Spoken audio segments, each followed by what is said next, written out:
And what Lewis used to do with them, and I'm sure he still does now because he's very switched on in all that sort of thing, in his first session at the track, he'll do what's called a granny lap and a hooligan lap. Basically, you drive one lap trying to be as smooth as anything, and then another lap braking as late as you can, turning in, getting the tail out a bit, getting on the throttle. And then they look at the data afterwards and actually find out these 3 corners, the hooligan lap was actually better, and at the rest, the granny. So then you start getting an idea on the best way to drive, never mind doing anything with the car. And that's something anyone can try.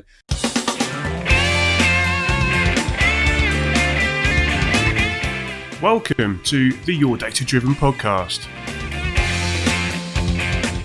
If you like this podcast, be sure to visit our website at yourdatadriven.com for more useful help and advice on setting up your race car, mastering data analysis, and driving faster. Welcome to episode 49.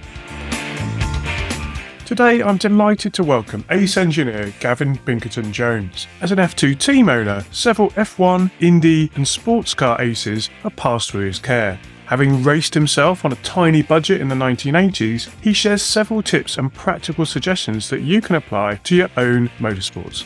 There's absolute gold dust in this one. So without further ado, sit back, grab a pen, grab a coffee, and let's hear what Gavin has to say. Welcome, Gavin. Thanks, Mayor. Good to be here.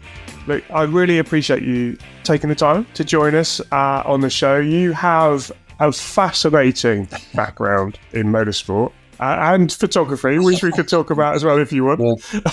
Yeah. You've had several drivers who are very well known pass through your hands, and you've raced yourself as well as competing at all levels of motorsport, from club karting to Formula 2, Le Mans, all that, and everything in between. Yeah. And the goal today, or the challenge for our conversation, I think, as with all of my guests, is just to really, we can work towards one or two takeaways that you've picked up over your time and experience in racing, that we can take away and think, actually, that's a new way of approaching something, or that's a really common thing that I see done all the time.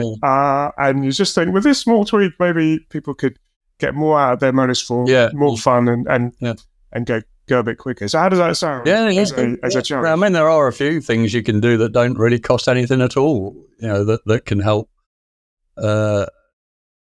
make you go quicker, or make the car feel better, or make the balance better. So there's a few little things that you can do that on the face of it, they don't sound like too much, but can make quite a big difference to how the car feels. This sounds fun. This is exactly what we're after. Brilliant. Well, before we get into that, then, so give us a bit of background on yourself and your racing, and then we can sort of weave in some of these tips and and tricks, as it were, as we go along. Yeah. Well, okay. So I suppose I was born into a racing background. My father raced a little bit, and then he ran a small Formula 2 team in the 1960s, sort of mid-60s, 66, 67, 68, that sort of period, called Shardlow Motor Racing, where he did pay drivers, and that was his life. He drove around Europe in a VW with a car on the back, as a lot of people did in those days. And they were competing against Team Works, Lotus, Brabham, all those people, all the F1 drivers of the day that also did F2. But in those days, he made a living like that with the start money and a little bit of prize money, but really most of the start money, you could make a living. That's how we paid for our family, if you like. There was no sponsorship really in those days. So you went and did a deal with each circuit owner at what they'd pay you to make the start with what driver you had, and that's what made them disappear for 6 weeks and then come back. So I was sort of a bit used to that. Then he got into something else. He bought a dilapidated stately home, which sounds very grand in the Midlands, but it had been stood for 30 years, so it was full of dry rot. It was just a wreck. but it had been his big dream to have this thing. So he sold the house we're in and bought the stately home for the same price that he sold the house we're in Derbyshire. So that he sort of got out of motor racing at that point because he obviously had to make that work. And just as I was growing and getting older, we still went to the British Grand Prix and the races. I did a trip with him to Monza when I was 10, because my godfather was Tim Parnell, that was a team manager at BRM, and he asked us to take a V16 BRM on the back of the trailer, a VW camper, to Milan to go on show during the Italian Grand Prix week. So in 1972, I went with him for 3 weeks. We had a BRM mechanic with us to help with the driving and dropped this car off. And then I was hanging around with, Jean-Pierre Beltoise, Peter Gethin, and the old garages at Monza. And I have to admit, every time I go back to Monza now, those old garages are still there because there's no pit garages as such. You had to push the car around. And I have a little twinkle in my eye when I remember when I was 10-year-old. All the crazy Italians, I was passing them my pass so they could get in the gates and things. Do you think that's where your sort of passion for motorsport came? I mean, definitely, yeah. It's one of those. It's one of those sports, and it's certainly my sport. Yeah. But it's one of those things you can't shake it off. No, it's hard to want to get under your skin, and yeah, definitely. As a naive schoolboy, I wanted to be a Formula One driver, like most of us, I suppose. And at the time, it probably frustrated my mother quite a lot because she was being the sensible one, saying, "Well, you think about an education, though." And I just wanted. At that time, you couldn't start kart racing until you were 14. And then the moment I was 14, they made it 12, so I'd already I lost. But I badgered my dad about doing kart racing, and he said, "Look, I know nothing about kart racing, and I've also got this new thing we're trying to get going. So I'll get you a kart, and obviously I'll take you to some local club races, but I can't have time to prepare it or anything." And it was good for me because as a 14-year-old, you've suddenly got this two-stroke machine that you've got to learn how to prepare quickly without really knowing. So obviously I made loads of mistakes, not tightening things up and all things like that. But it makes you learn about preparation. So after a couple of years, when I really moved into the seniors, I started to get a real good handle on what preparation meant and why it was good. What if you didn't have to rely on paddock folklore anymore? Get ahead of the curve. My weekly motorsports wisdom on driving, data and setup that you can read in just 5 minutes, completely free. Join thousands of dedicated racing and track drivers getting one article every Thursday. If you're enjoying this podcast, then Ahead of the Curve is for you. Subscribers are the very first to know about new episodes. Get deeper discussions, expert interviews and behind the scenes racing stories. Head over to yourdatadriven.com and sign up for free today. Ahead of the Curve, where racing knowledge meets your inbox. And remember, you can also subscribe to the Your Data Driven podcast on any of your favourite podcast platforms. How would you define that then now? I mean, if you think obviously you're looking back maybe with a rose-tinted glasses a little bit, but well, I think just it starts off with something simple like a kart. Cleaning it with getting a rag and some polish and some WD-40. So cleaning everything really well, but at the same time as you're cleaning it, that means you're looking at everything in good detail. So you've seen, is that grub screw holding the axle in, has that come out, or is there a crack in that brake disc? But by the physical act of just going in there and cleaning something, you're actually looking, using your other senses to look at everything else that could be wrong with it. And then making sure all the nuts and bolts are tight and a proper spanner check, learning which ones come loose more than others. And again, on a kart, the chain tension is very important. The track width of the front and the rear, making sure that's good and the hubs are tight. And then obviously the engine in those days was just a little 2-stroke 100cc engine, but take the head off, look at the plug. squirt a bit of oil, get a little bit of two-stroke oil. You take the barrel off and put it down the hole in the TT port so it goes to the main bearings, and all little things like that gradually you learn, and it makes you better over the course of the first race I did, I didn't know there was 3 heats and a final. I did the 3 heats, obviously, as a novice, starting at the back everywhere, and I finished all the races. I was quite happy with that. I was ready to pack up after the 3rd heat, and someone said, "No, there's a final." I thought, "Oh, I didn't know that. I was half packed up now." So I was very naive. That's wonderful. But it got better and better, and I started doing the British sort of championships at the time, which was sponsored by a magazine called Kart and Superkart. So it was Kart and Superkart series, and again, that was another level again. I was getting where I could win club races and decent club races, but then you move to that level, and there was 150 karts, I think, in 100 national the class was, and it's like, oh wow, here we go again. So there was a lot to learn there, but again, just I didn't appreciate new tyres and things like that, because and at that time there was no restriction on tyres, and I'd see some of the top drivers turning up with a little trailer just full of tyres, brand new tyres. So again, it was another learning experience. But then you go back to a club race, and you realise you've already elevated yourself quite a lot just by that experience, really. Yeah, I think the experience of having just trying different things start, and also putting yourself in a different competition environment. Yeah, definitely. Yeah, it just develops you as a driver. It develops you as an engineer in this case. Yeah, definitely. You can get very happy in your own little pool, but if you push on and try the next bigger pool along, it forces you to do things better, from your preparation and your driving and everything else. You have to do a lot better just to sort of tread water at a higher level. So it is always good to do that. And most of preparation really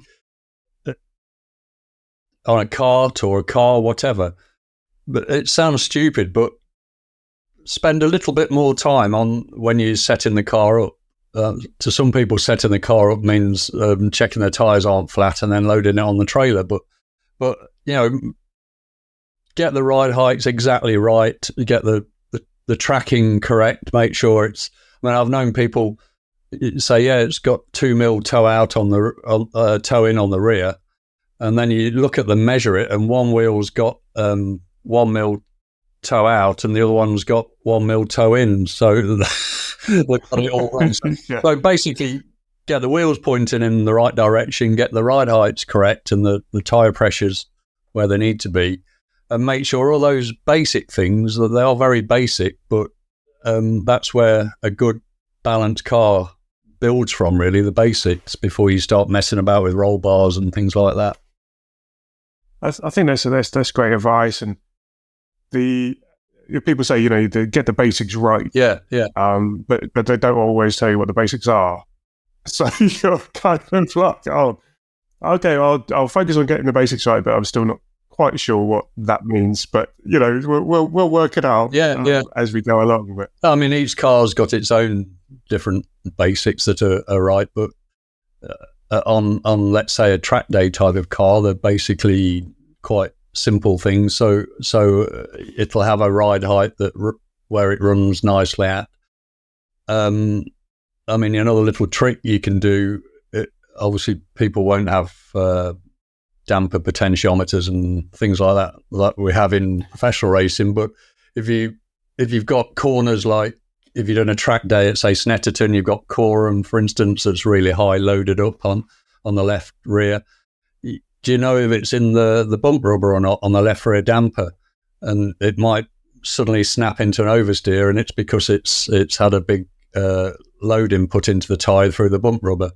And a way you can check your damper movements is a very simple way. Get a tie rack and put it around the damper rod, and then go and do a couple of sort of normal laps, let's say, not trying to break the lap record, and then come in and see where those tyre wraps have moved to. And it might surprise you how close you are to the bump rubber on some. And you get an idea then, do I need to open a packer gap or and all things like that cost very little to do, but can have quite a big effect.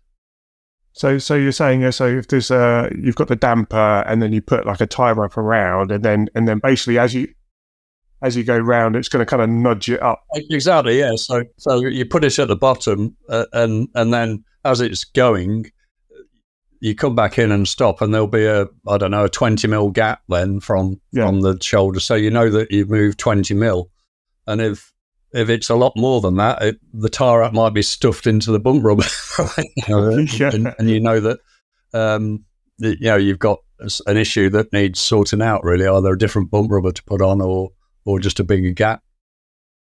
So we should jumped ahead a little bit, but that's absolutely fine. I just like to do these things as naturally as we can. But I'd love to go back to some of your history in a minute. Yeah. Because it does elevate a little bit above karting. Yeah. But from a damper point of view, that's a subject that I was going to ask you about. So we might as well talk about it now. Yeah. Okay. Yeah. So let's talk about damper, because they do have a mystique around them, in the sense of, people would say black art even, which I don't like. Black art, yeah. I would actually sometimes say people, and in fairness, when I first started, I was guilty of this as well. People confusing the role of a damper and a spring, and how what does making it stiffer. When you're talking about all these different things in high speed and low speed. Now, I think dampers is a bit of your a specialist subject for you. So, so what makes a good damper? What makes a good damper versus another one? This was the question that made me want to try and apply some logic to it, if you like, rather than, like you say, these guys walking around the paddock with some special shiny dampers that you just put on and try, but because they're really expensive, right? So there's just a jump in. Like this, you've got dampers for like not a lot of money, and then you've got the same looking thing for 10 or even more times more money, and you're wondering, like, what other than the brand name? Why is this thing going to be any better? Yeah, some dampers the more expensive ones will have more intricate internals, but at the end of the day, it's a force. I mean, a damper is basically an energy converter, really. It's converting kinetic energy of it, everything moving about, into thermal energy. It converts it into heat by squashing fluid through various orifices and shims and things like that. So that's putting it in its very simple terms, but there are people who have misconceptions if you get into four-way adjustable, where you've got high speed and low speed. That people, which I suppose is quite natural if you don't know, think, well, high speeds for the fast corners then, and low speeds for the low speed corners. But actually, it's the speed of the shaft, how fast the shaft's moving. And most racing cars or track day cars, anything, spend a lot more of the time in the low speed region. So that's one you'll feel quite a lot more, and generally that'll be around 50 millimeters a second, something like that, or up to 50 millimeters a second. And then you've got a mid range, and then the high speeds really for things like curb strikes or nasty bumps, where the force is, if it just went up linear and then it goes under a very fast bump, it can put some shocks into the tyre and it feels uncomfortable. Whereas if it can just blow off at those higher places, which you can adjust with a high-speed adjuster, again, that can make it better. But I would say most track day cars probably haven't got high and low speed. So some have, perhaps on bump and then low-speed rebound. So we've got, so the people listening, we've got a range really of, we've got people who do a track day, and then which means different things in different parts of the world, actually. Some are more like own test days, really, aren't they? Yeah. Yes, then we've got test days, and we've got a lot of people who race. We've got a lot of engineers who listen in as well. So there's a whole range of people who'll be nodding or either scratching their heads at the moment, and so it's kind of a tricky subject, dampers, because there's this mystique around it. It's like, okay, so I understand how they work now. Yeah. You mentioned the word tires. So I've got a tire course these days, and it's basically what we talk about. Yeah. Tires all the time. Yeah. I can't believe how much. What a little rabbit hole that one is. But dampers is another one. Dampers is another one. Obviously, they interact with each other, but it's a case of like, well, what makes a good damper curve for my car? Yeah, well, that again, there's a mathematical model you can do, and you'll find it online now. I mean, it's in the Millikan book as well, Millikan,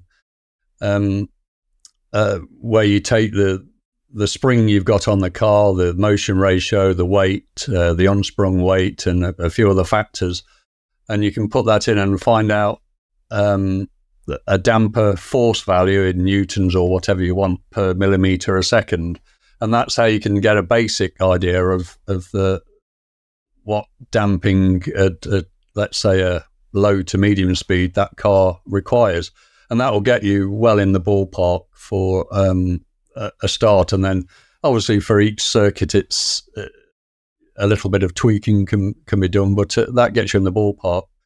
The more aero you've got on the car, then sometimes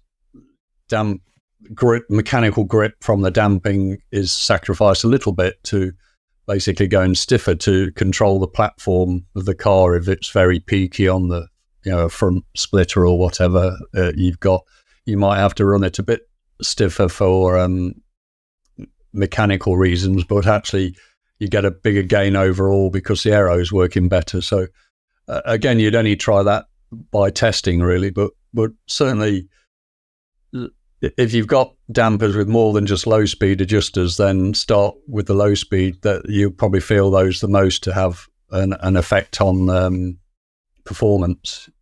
And you can try big, I used to call it broad brushstroke moves first. Just go do a run with them all at full stiff and then all at full soft, whatever they are for that damper, and you'll start feeling then where that makes a difference.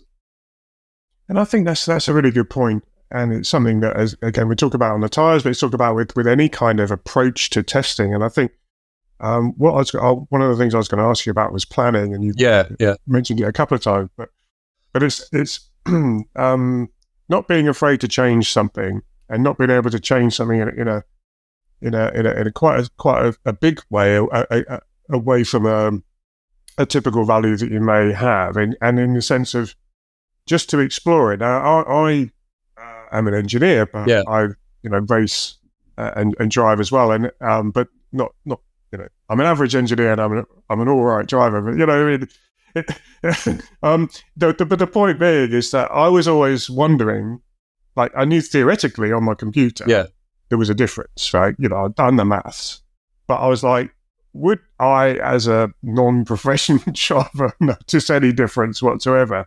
And I was surprised that sometimes, more often than not, actually, that you do notice.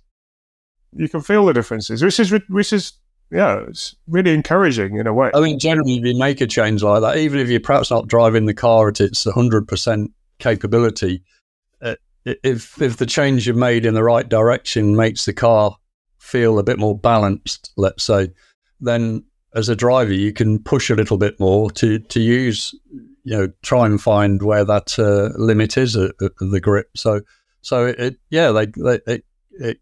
can make a difference.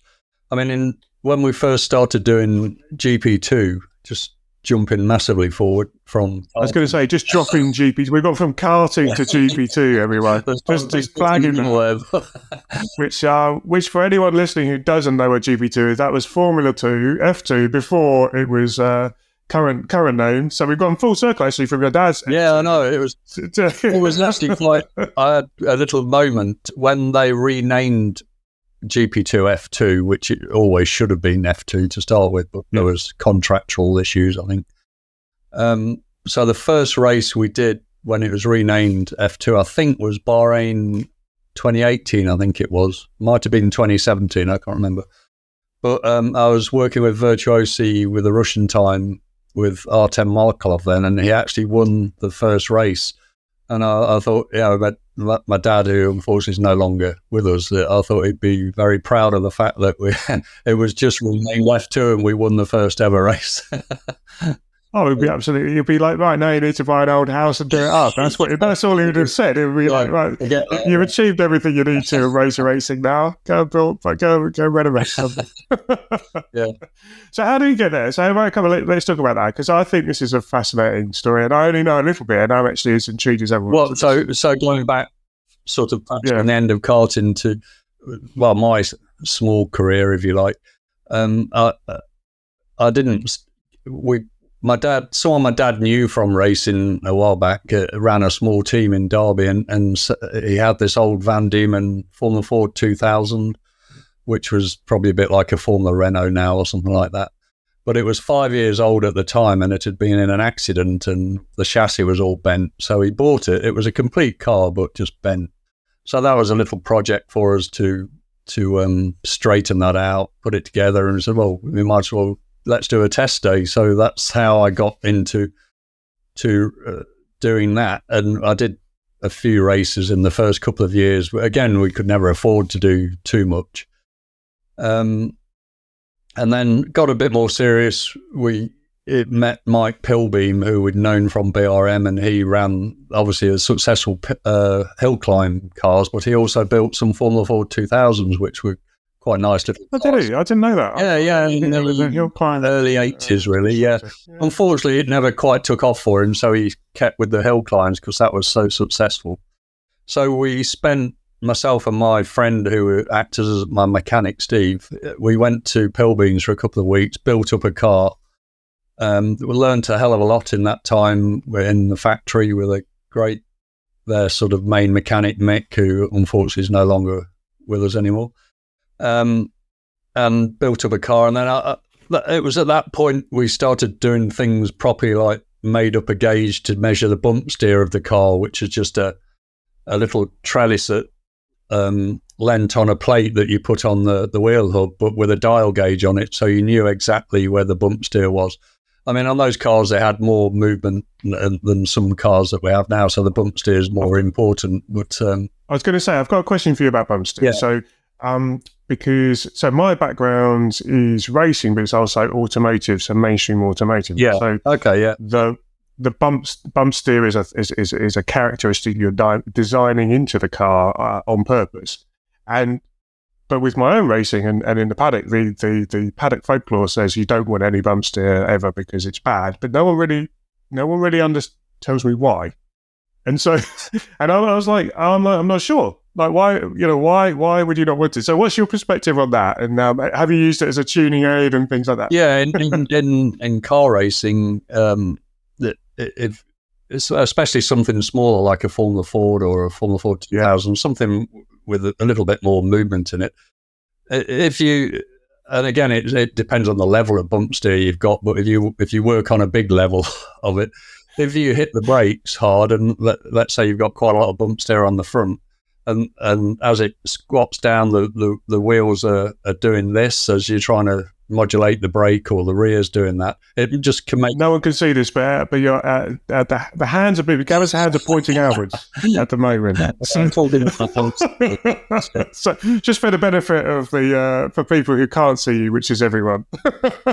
From the steering wheel, you'll just feel it shaking a lot. And it doesn't give a lot of confidence on the brakes, and hence you'll probably brake a bit earlier or not as hard, and it won't lead into lap time. I know motor manufacturers tend to build bump steer into the rear of cars quite a lot to help with, depending on which geometry and kinematics they've got on the suspension on the rear, it can help on acceleration, or for front wheel drive cars or rear wheel drive, it can be a bit different. So I think from an auto manufacturer point of view, that they can design a bit of bump steering to make a car feel a bit safer, let's say, in certain areas of it. Well, there's a stability question to it, and then there's also a compliance perspective. So when you go around and this is again something that never seems to get discussed in racing, but when you go around the corner, there's a lot of load on the tire. Well, and so it's going to turn. It's not going to stay the same. It's going to tow in or out. Yeah. It will do. So it's like, well, why don't we influence that a little bit and get it doing what we want it to do? Yeah. So obviously, our road car, you've got all the rubber bushes and things to stop the horrible road noise. Well, that gives it compliance when you start pushing it a bit. So it makes more sense to try and build something around it. But with a more racy type car with rose joints and things, it's something you don't really want, because that makes everything you feel every little bit then through the car, and anything like that can upset the balance makes it more difficult to drive. So you built a dial gauge, bump steer, measuring bit of kit, which sounded pretty cool. Yeah. That's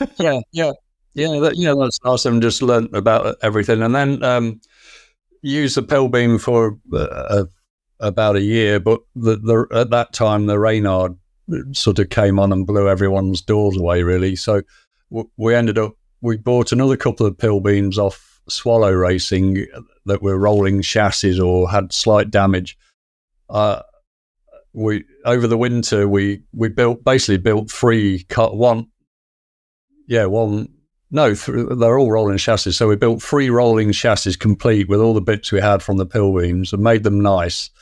I got a bank loan. I went to the bank and said, I want to buy this car. I think I can get money, and I got a loan for. I think it was only about £3,000 in 1984, I think.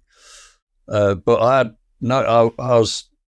had no big income at the time. Myself and my friend Steve, who was also a mechanic, we did a mobile mechanics business, servicing taxis and things, just to make some money in between racing. So we'd done a mechanics course. That's how we met. We met at college doing a mechanics course. But so we had a mobile mechanics and then went racing when we could. So I had to convince the bank manager, as you did in those days, that I could get prize money to help pay. We were selling these cars. A Reynard was about 8,000 at the time, or something like that. So the bank loan wasn't the whole amount. I was selling cars I could win, and amazingly, I got the loan, paying it back over 4 years. So with that, and we sold all the pill beams to a racing school person. I bought a second-hand Reynard, a year-old Reynard, and I wanted to do a British Championship race at Silverstone, but couldn't get in for a test day, so did the first race of the year called a Marshall's race, which was a Formula League race, just to run it at the track. Oh, okay. And basically anything goes. There was Clubman's cars, old Formula 5000s, old F2 cars, oh my God. all sorts, F3 cars, and I think there was about 30 cars on the grid, but I qualified second. It was a 3-2-3 grid. I qualified second to I think a 200 horsepower Clubman's car at the time, and then got the lead off the line and won it by a mile this race. So that was quite good. I won the first race for the Reynard, but and then my main focus, because what we decided, we can't afford to do the British Championship properly. We can't afford new tyres every time and travelling all over the circuit, all over the country with hotels. We always slept in the van or in a tent. We never had hotels. So we said the Donington Championship at the time did mostly Donington Park. It was only about 6 or 7 races. It went to Cadwell and Silverstone, but it was mainly around our area. So we said we can probably just about do that properly. Still can't have new tyres every time, but it's something we can do properly. So we've focused on that more, but I did like to do a couple of British races, and we did a couple of European races as well, just to, again, push yourself and get that experience. But in fact, the last race I did with a Pilbeam was Zolder, and it was the best qualifying I had. It was in the days when Gugelman won the championship and Donnelly, Bert Fabby, all those names from the past. And I had this. It was damp qualifying, and we had these really old wets because that's the only wets we had. But I think they were just right for it. I qualified about 12th or 13th out of sort of 40 odd people, and then that's a proper track there as well. It was a hell of a track. But unfortunately, on the last lap of quali, I went off around the back and ended up carted off to the medical centre and bent the car in two, so I couldn't make the race. So that was a bit disappointing. We went back there with the rain on, and it was a wet race, and I came through. I finished about 12th, I think, which I was quite pleased with because in the wet, the new tyre thing wasn't such an issue, whereas in the dry, it can be 3 seconds a lap at those. Do you do anything different in the wet? What tips have you got for people who are driving in the wet? With most cars, really, any car, if it's very wet, let's talk about very wet, because obviously there's lots of different levels of wetness, but let's say... It's so hard, this subject, isn't it? Right? Just to take a moment, like there isn't, like, I get asked like simple sounding questions all the time. Yeah. Right? All the time. And it's just like, and I want to give them a simple answer back. No, there isn't one. And you're like, how can I still answer this and be helpful? Yeah. Without sounding like I'm not answering the question. But you're right. Like I had this the other day. It was like, well, what is wet? And I came up with a 5-point scale. So it's just so it's literally like, is it dry, or is it biblical, or is it somewhere in the middle? And it's different. What you do is different depending on your judgment of what this is. If it's biblical, on most cars, if you disconnect the rear anti-roll bar as a starting point, maybe the front one as well. It depends on what sort of car it is. And why would you do that? Again, just to soften the roll transfer from the one side to the other, so it's not making it as peaky. So you've got more traction, basically, and it just feels a bit nicer in the corners. If you disconnect the front one as well, biblical, it's probably okay. Anything less than biblical, then it can make the steering not quite as sharp, and you might want it on again.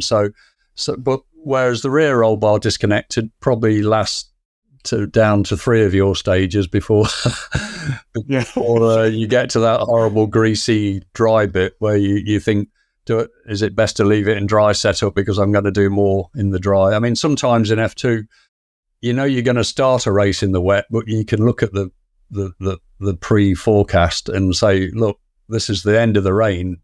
In 10 laps, it's going to be dry. We're going to do most of this race in the dry, so you just put wets on with a dry setup, because at your pit stop you're going to put slicks on, and you'll make a hell of a lot more by doing that than trying to be clever early on and then ruin it. Just be too soft when it's got slicks on. And another thing with wet is worth experimenting with, and you can find a lot of time, is tyre pressures, simple tyre pressures. And I'm not going to say you need these tyre pressures because every tyre is different. But whatever tyre you have, I'm only laughing because this is just something that I spend my whole time talking about. Yeah, exactly. Whatever your stock tyres for whatever you're racing, experiment. Normally for very wet, if we go back to biblical again, you go up on the tyre pressures to open up the channels on the tyres as much as possible and give you some support. As it gets drier, you start coming down on the pressures because you don't want the tyres to overheat and the pressures go. If you left the high pressures in and you're driving on a partly wet track, the temperatures just go through the roof and you've got no grip at all. So you just keep going from biblical 5 to your 1. You start high and just gradually keep coming down, depending where you are in that scale. And that works for most sort of tyres, but you've got to experiment really with your own, what your own manufacturer, let's say. So the tips are rear anti-roll bar if you run one, or if you have that, which can help maybe shift the balance a little bit more towards the front wheel, more understood, a bit more stable. And then the other one is Is it kind of tire pressures, and then pump them up a bit? Pump them up for very wet, and then if it's just a greasy day, have them a bit lower than normal. So you've just got to find what that level is out for whatever tyres you're running on. But that's something you can try on a track day or whatever, start with high pressures and go with low pressures and see the difference. Absolutely. And again, that circles back to what we talked about earlier in terms of the driver. Yeah. And what you'll feel. And that's worth. So it's a pressure sweep is a thing that term that I've heard it called, but basically where you start high and you drop down a few steps, and you can really try and feel the difference as a driver, both in the dry and then obviously in the wet as well. Yeah, it works for both conditions really. It's probably more extreme in the wet. You'll feel a bigger difference than in the dry, but in the dry it's still a good thing to do, because you might find whatever track you're at, let's say you pump the pressures up, I don't know, I would say probably if you go up between 2 and 5 psi from whatever is your standard, and then do the same the other way, providing you've not got restricted tyre pressures like some championships have now.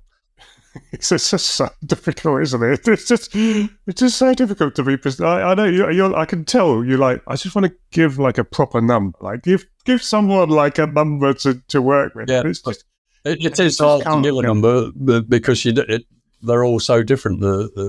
Well, and the car weight is a big influence as well. So if you've got like a heavier car. But to make a difference, I think, let's say if your pressures are around 20 psi hot as a normal. To make a difference, you go up 2 or 3 psi from that to make a difference, and what you might find, whatever track you're at, it might not be the best thing for that track, but maybe in 2 corners on that track, it was very good, like 2 fast corners. So you think, well, if I go to a circuit with more of those sort of corners, that could be the way to do. So it starts giving you a little bit of info really that you can log down.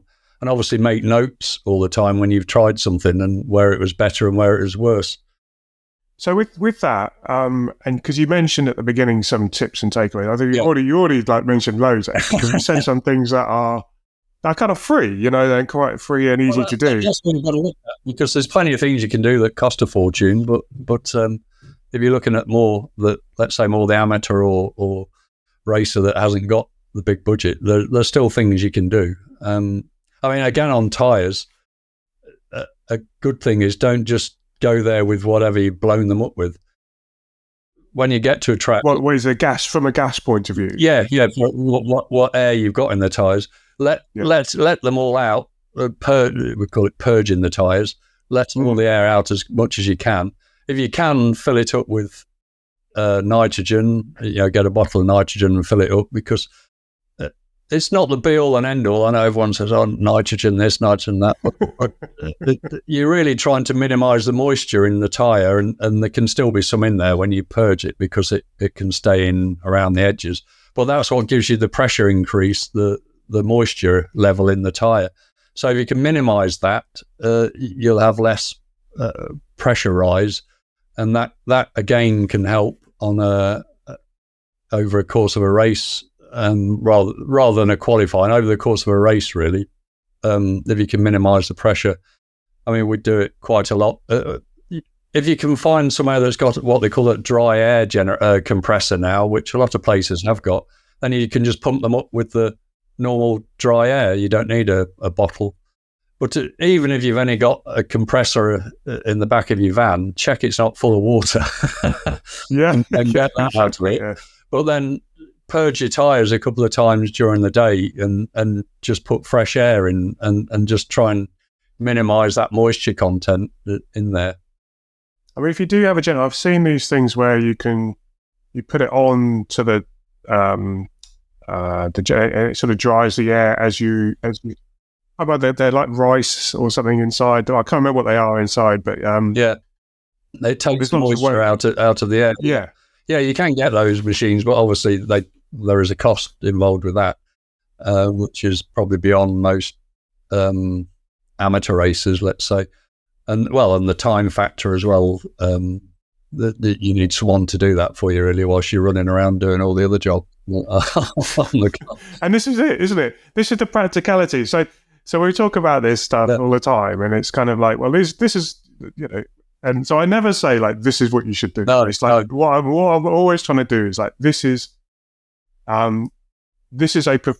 more professional approach, and it's up to you to decide if that's going to work for you as an individual. Data is another one, you know, that's much more commonly available now, but it's kind of like, is this for you? You know, it's still got to be fun for you. Your weekend still has to be fun when you're doing stuff. So the idea here is just to like introduce a lot of these professional approaches, and then people listening can kind of just cherry pick. Yeah.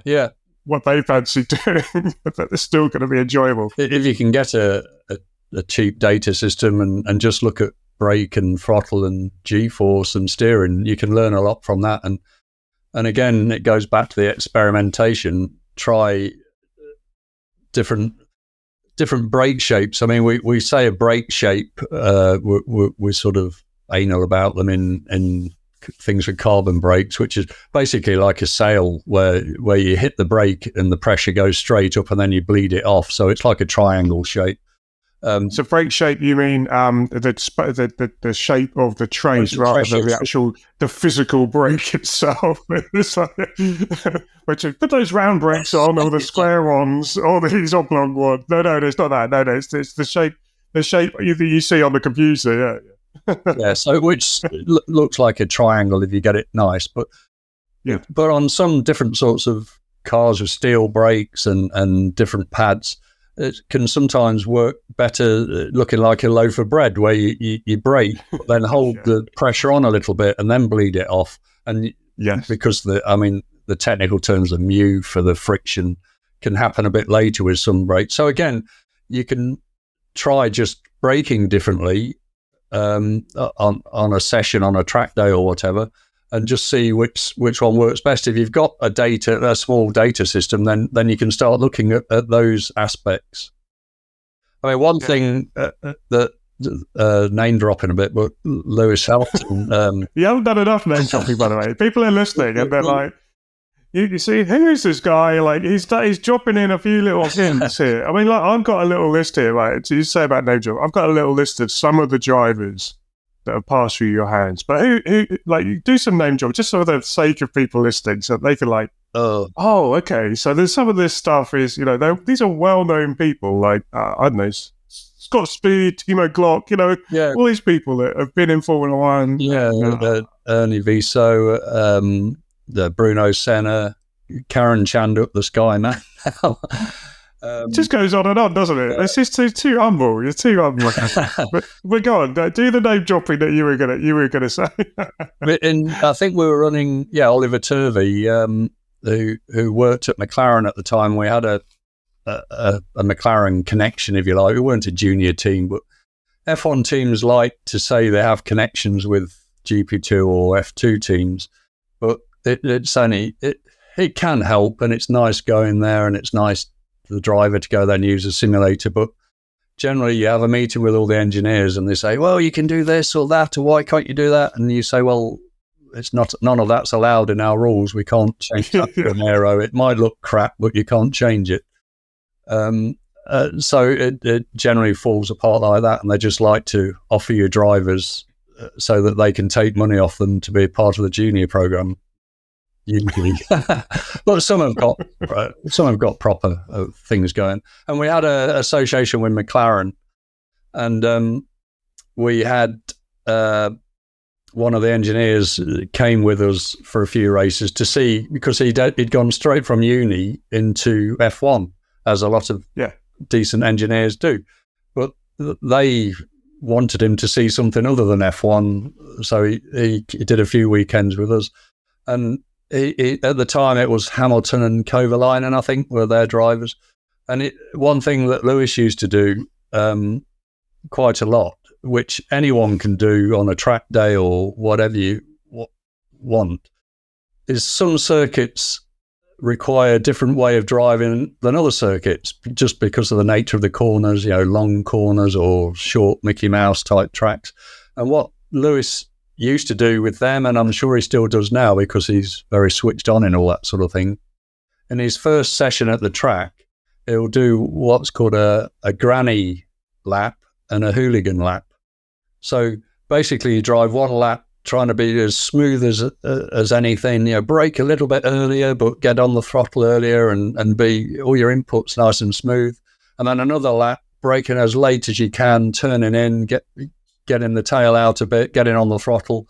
And then they look at the data afterwards and actually find out, well, at these 3 corners, the hooligan lap was actually better, and at the rest, the granny. So then you start getting an idea on the best way to drive, never mind doing anything with the car.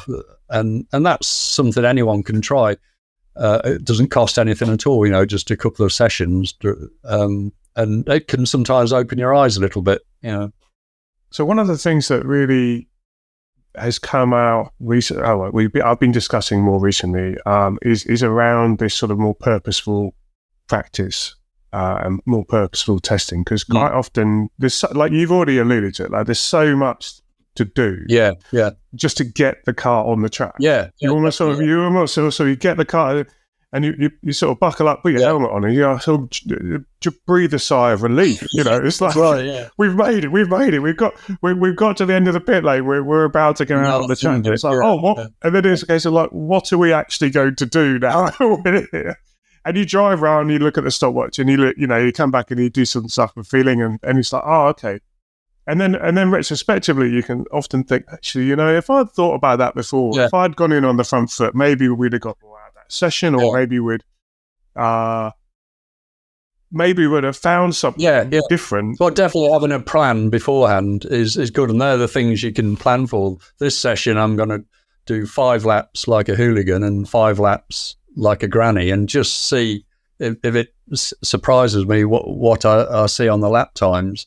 And then, but the interesting thing is though, that you're talking about driving, nothing to do, not engineering. No. But you see what I mean? So quite often, like when people think, I'm going to plan my session, they're thinking engineering things like, I'm going to try the setup, or we've already talked about it, like pressure sweeps on the tires or different settings. But it's as valid. Definitely to experiment with the drivers. So it's like, right, we're not going to change anything. The car's going to be exactly the same as it was. We want you to go like a first session, for example. Right? Like, a lot of people aren't. They're not driving all the time. And so it does take you a while to calibrate. Get back into it. Driving on track again. So that's just it. That's the objective for the session. We'll take all the data and the tyre presses and everything, but the goal for this session is just to dust the cobwebs off and get you back up to speed. And then in this case, you could try these two different things, or maybe experiments with some different lines or something like that. We're going in there on a positive. Don't always drive around exactly the same way, because you're wasting time, and it can then help the engineering side. If the driver's found the best way, you can then help that by tweaking a roll bar or something to get the balance right at various corners. So it's important to not forget there's a human sat in there that sometimes you have to move a bit and don't say do the same thing all the time until you get. It's funny, we're doing. I was going to mention my course again, but I just it's a new thing for me relatively. Now, we're working through it with people, and they're very, it's quite a lot of the people. Not all of them are quite technically focused. Looking at all the different things that you can do, and one of the things that came across in this particular conversation that I was having was just that the driver was not being considered as a variable, and yet they are the most biggest variable.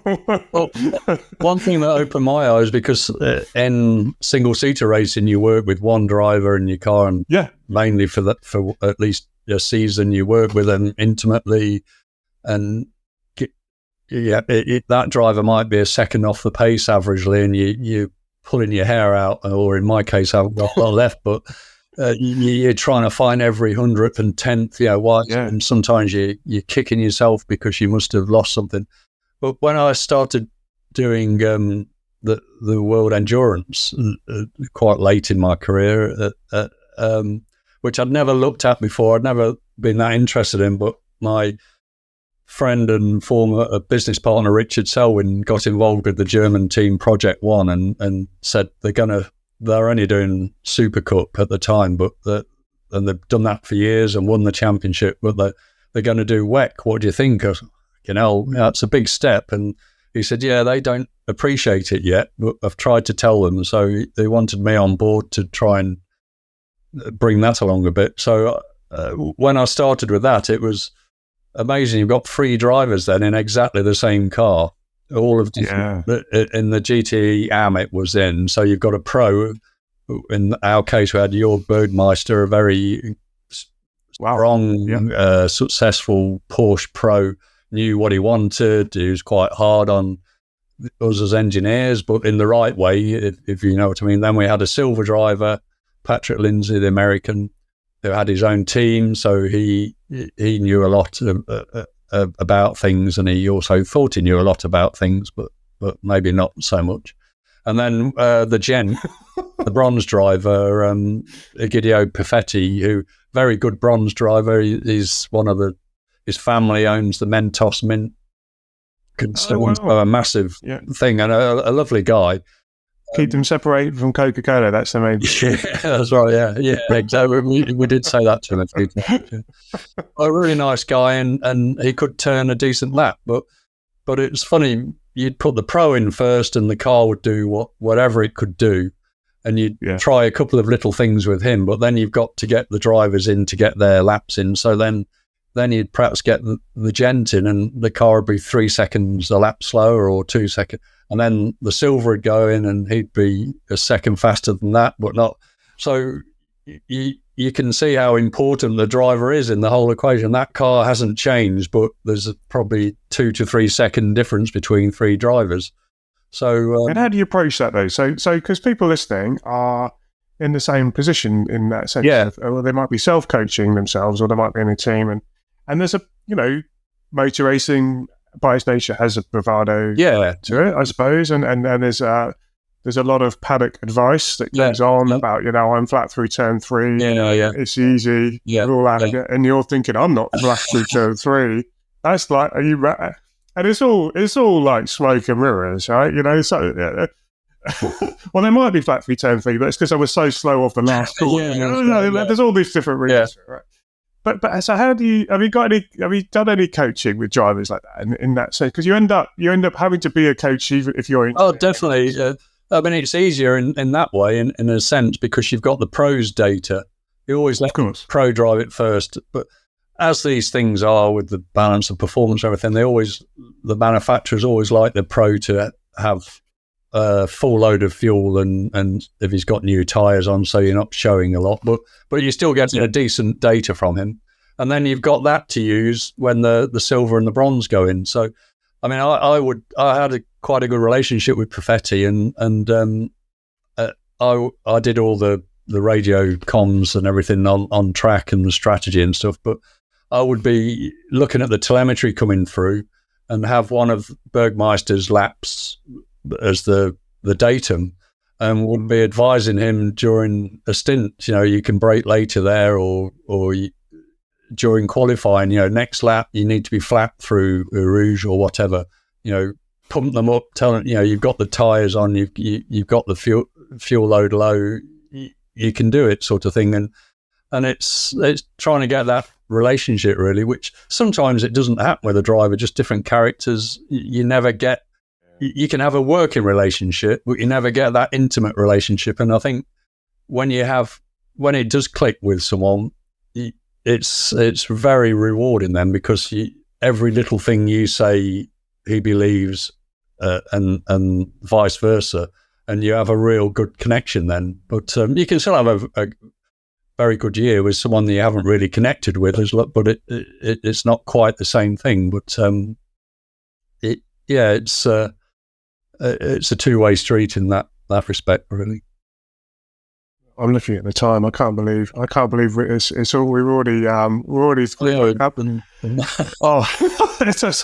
loving it. Really enjoying this conversation. I'm so pleased you're able to join us. If you would left us with one or two tips, I mean, you've already given us yeah. But if like one or two things that you've seen in the paddocks, or you've seen that go around you, and you just sort of think, you know what, it would be better if it would be good for people to maybe consider doing something that you've.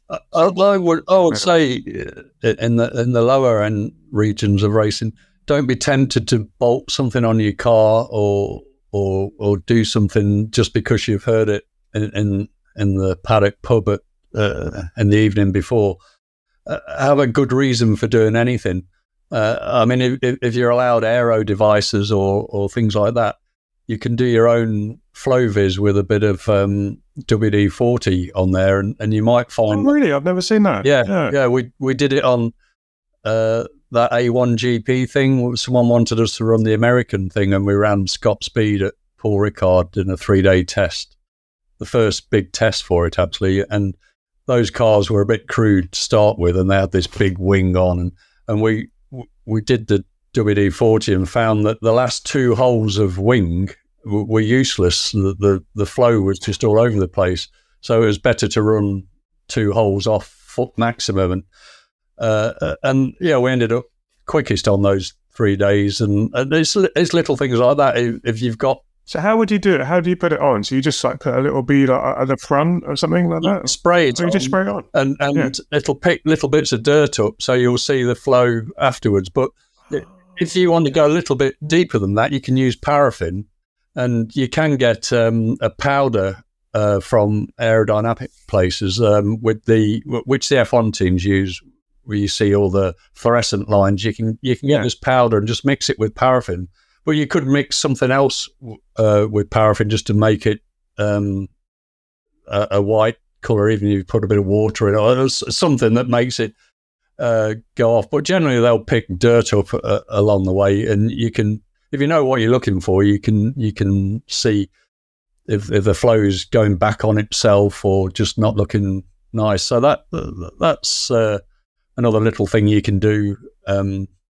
That's a good one. But thank you. But definitely have a plan when you go anywhere, and perhaps plan a couple of sessions just driving differently, trying different lines, trying the granny and the hooligan, but also a plan on tyre pressure sweep, roll bar sweep if you've got different positions on your roll bar, and even a ride height sweep if you can change the ride height on the car, because the attitude of the car, the rake of the car, has a big effect on the aerodynamics. And I mean, with some more professional stuff, you get the aero maps and you can have a good idea where it's got to run. But on a not so professional setup, you've got to find that out yourself. And you might find that running 10 mil higher on the rear, having more rake, yes, it'll roll a little bit more on the rear, but it'll be a lot more balanced because the aero is better. So that's another thing, simple sort of thing you can do.